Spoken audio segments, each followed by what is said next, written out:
Fry కదండి, ఎక్కువ salt పట్టదు. పసుపు, కారం, చూడండి మసాలా పౌడర్ అండి, తయారు చేసిన మసాలా పౌడర్ ఎక్కువ పట్టదండి, ఇది కొంచెం వేస్తున్నాను. ధనియాలు జీలకర్ర పౌడర్ చూడండి, మొత్తం కలపాలండి, పట్టేలాగా కలపాలి. మసాలాలన్నీ కరెక్ట్గా వేసుకుని బాగా పూసేస్తే, బాగా పట్టేలా కలుపుకుంటే అప్పుడు బాగా వస్తాయండి.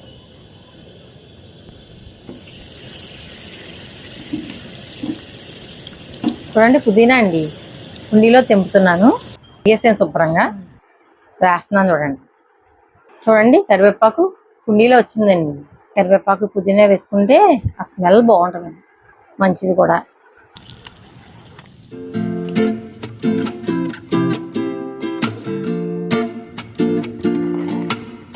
ఈ చేపకి ఉల్లిపాయ నిమ్మకాయనండి టేస్ట్.